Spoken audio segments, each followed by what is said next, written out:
¿Qué significa la palabra católico? Es una palabra de origen griego, compuesta de dos partes, kata, que entre sus múltiples significados indica totalidad, o más precisamente lo que abarca desde la parte superior hasta la parte inferior de algo, y olikos, que se usa a partir de Aristóteles para indicar todo el conjunto, o lo completo, o lo integral. Por lo mismo, la palabra católico designa a lo que abarca la totalidad completa. Cuando el término católico se aplica al ámbito de la fe o de la Iglesia, se refiere, por tanto, a la Iglesia católica, a la fe que acepta la totalidad de la revelación, es decir, lo que vale para todos. En este caso, la totalidad completa implica la aceptación integral de la enseñanza de la Sagrada Escritura, de la tradición apostólica y de la vida eclesial en sus formas originarias. ¿Qué significa la palabra ortodoxo? Es un término de origen griego, también compuesto de dos palabras, orto, que significa correcto o directo, y doxa, que en la filosofía griega indicaba opinión común o popular, y se distinguía de lo que era racional. En este sentido, se tomó en el ámbito religioso para indicar la doctrina o el conjunto de enseñanzas y dogmas. Sin embargo, además de este significado entre el siglo III y I antes de Cristo, cuando los 70 tradujeron la Biblia al griego, utilizaron esta palabra para traducir la palabra hebrea kabod, que significa gloria. Fue en este sentido que fue utilizada en la iglesia primitiva y en los escritos del Nuevo Testamento, en forma muy amplia. Así la palabra doxa pasa a significar en el Nuevo Testamento y en la iglesia primitiva específicamente lo referente a la liturgia, o sea, al culto y a la alabanza que se tributa al Señor, como también la forma de comportamiento y la manera de actuar y de organizarse. Por lo mismo, el término ortodoxo, en el sentido cristiano, debe entenderse como el que profesa la doctrina, celebra la liturgia y vive y organiza la iglesia en forma correcta, directa, es decir, como consta que se vivió en los primeros tiempos. La utilización de estos términos dentro del cristianismo. El término católico lo utilizó San Ignacio de Antioquía a finales del siglo I.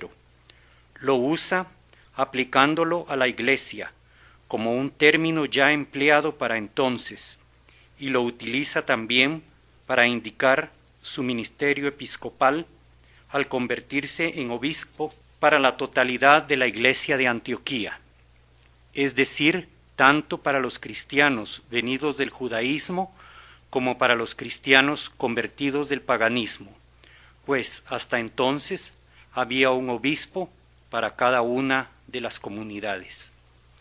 El término ortodoxo se lo comenzaron a aplicar en el siglo VI los cristianos católicos de los patriarcados originales de Antioquía y Alejandría, para distinguirse de los patriarcados de Roma y Constantinopla, pues Roma y Constantinopla, a partir del concilio de Calcedonia, cambiaron la manera de expresar la fe en Jesucristo, como se había profesado prácticamente desde los tiempos apostólicos hasta entonces.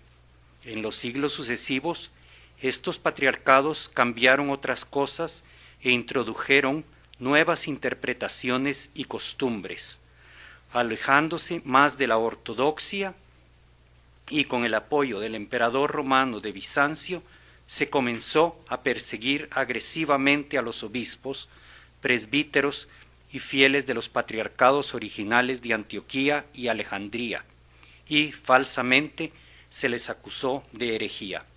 Finalmente, en el siglo XI, Roma y Constantinopla tuvieron problemas entre ellos y se separaron.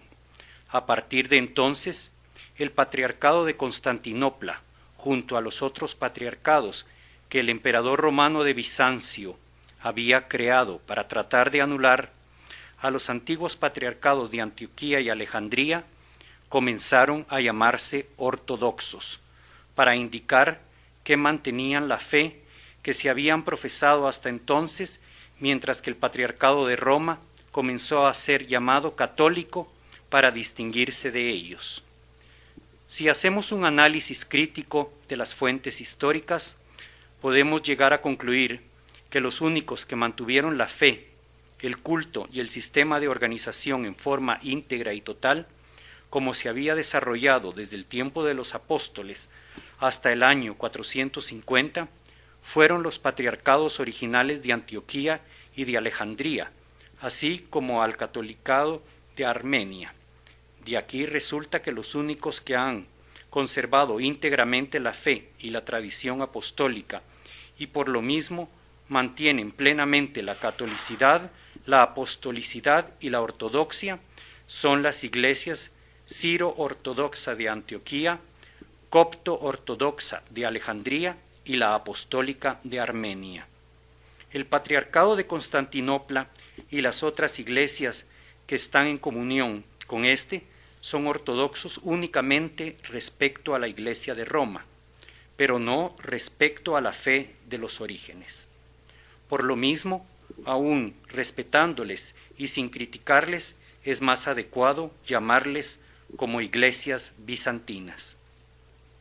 La Iglesia de Roma y las demás iglesias que están en comunión con ella son católicas específicamente respecto a las iglesias bizantinas, pero tampoco lo son plenamente respecto a la fe y a la organización de los primeros siglos. Por eso, con igual respeto y sin hacer ninguna crítica, es más preciso llamar Iglesia Romana, dado que nuestra misión como católicos renovados es redescubrir, asumir e implementar en su plenitud la Iglesia una, santa, católica y apostólica que Cristo fundó al enviar el Espíritu Santo el día de Pentecostés. Como los apóstoles la predicaron y organizaron, como los padres de la Iglesia la desarrollaron y como se vivió en los primeros siglos del cristianismo.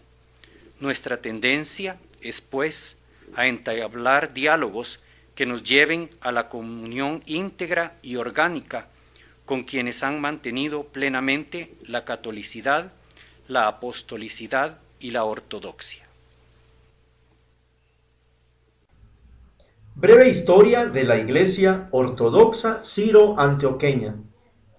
Orígenes. La fundación de la Iglesia Ciro-Ortodoxa de Antioquía se remonta a los albores mismos del cristianismo.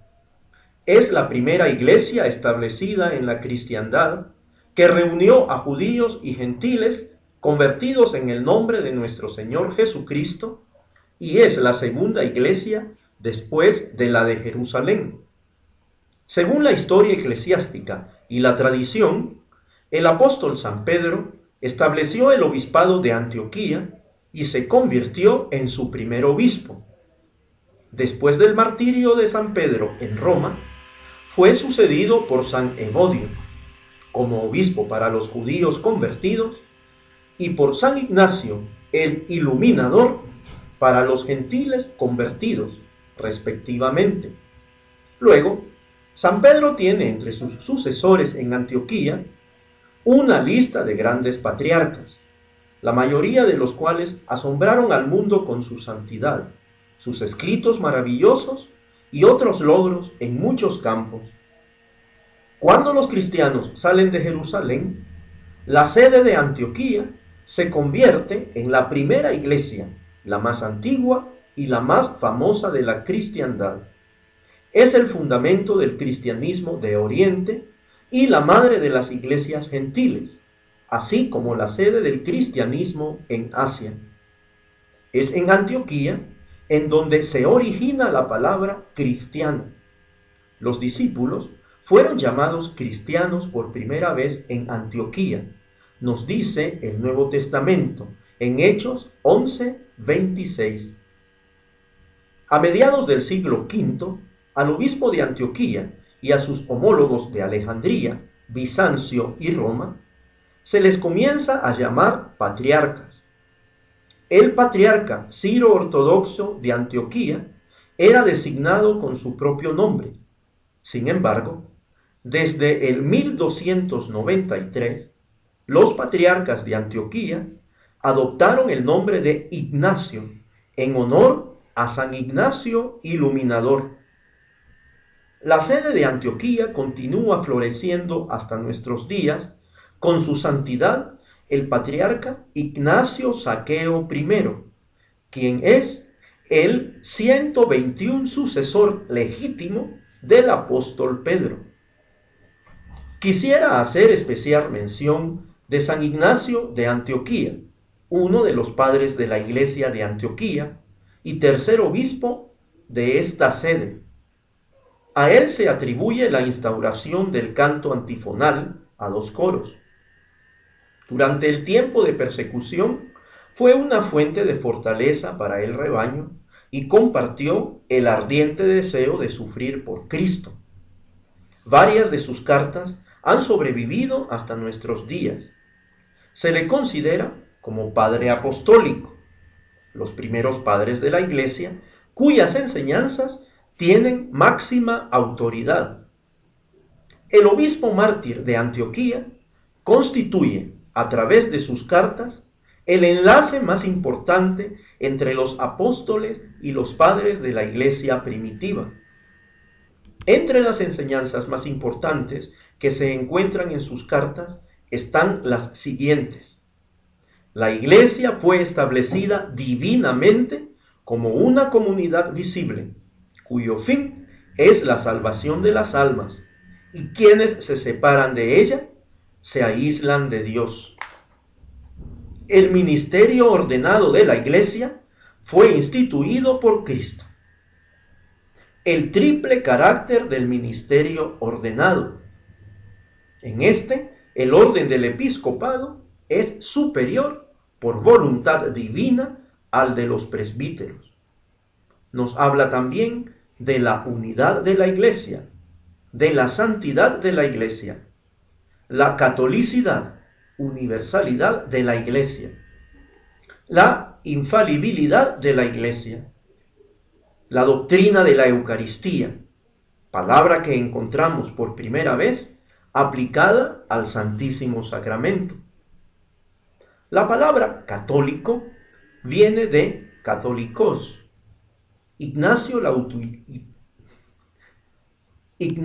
utiliza en la carta a los cristianos de Esmirna, como si se tratara de una palabra que ya está en uso para describir a la Iglesia. Esto ha llevado a muchos estudiosos a concluir que la denominación Iglesia Católica, con una connotación eclesial, puede haber estado ya en uso en Antioquía en el último cuarto del siglo I, especialmente después de que San Ignacio lograra reunir a todos los cristianos, tanto de origen judío como gentil, en una sola iglesia. Nos habla también de la encarnación, la virtud sobrenatural de la virginidad, ya muy estimada entonces, y siendo ya objeto de un voto. Nos habla del carácter religioso del matrimonio, el valor de la oración hecha por la comunidad. Él, por otra parte, denuncia como herejía el principio de la libre interpretación en cuestiones de religión y de la Sagrada Escritura, el cual luego será equivocadamente tomado por el protestantismo,